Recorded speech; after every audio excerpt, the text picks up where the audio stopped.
പറയാന്ന് എന്നെ സ്നാനപ്പെടുത്തണം. യോഹന്നാൻ സ്നാനം പറഞ്ഞ എന്നെ അറിയണം. ഇവർ മീറ്റിംഗ് സമയത്ത് എക്സൈറ്റ്മെന്റ് ആണ്. കാര്യം ഇവർ രണ്ടുപേരും ചേർന്ന് ശുശ്രൂഷയെ കുറിച്ച് പരസ്പരം അറിവുണ്ട്.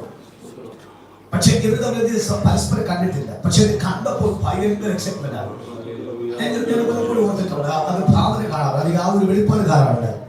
അത് എത്രയോ വർഷം അപ്പനും അമ്മയും ദേശക്കാരുമായിട്ട് പോയി വന്നിരിക്കുന്നു. ആര് പോലും ഇന്നവരെ അങ്ങനെ എന്ത് ചെയ്യാം, ഒരു കണ്ടുമുട്ടൽ, ഒരു എൻകൗണ്ടർ നടന്നിട്ടില്ല. പക്ഷെ യോഹന്നാനും യേശുവും തമ്മിൽ കണ്ടുമുട്ടിയപ്പോൾ എക്സൈറ്റ്മെന്റ് ആയിരുന്നു, ഭയങ്കര ആശ്ചര്യമാണ്. ഇവിടെയാണ് റിമൂവ് ചെയ്തത് ഒന്നാമത്തെ റിസൾട്ട് വരുന്നത്.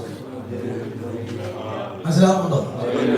ഒരു വ്യക്തി ദൈവഹിതമില്ലാത്ത വിഷയത്തെ റിമൂവ് ചെയ്താൽ, അത് രക്തബന്ധങ്ങളാകട്ടെ, സുഹൃത്ത് ബന്ധങ്ങളാകട്ടെ, എന്ത് ബന്ധങ്ങളാകട്ടെ, തിരുഹിതമില്ലാത്ത ബന്ധങ്ങളെ മൊത്തം റിമൂവ് ചെയ്താൽ അടുത്ത് ലഭിക്കുന്ന ബന്ധം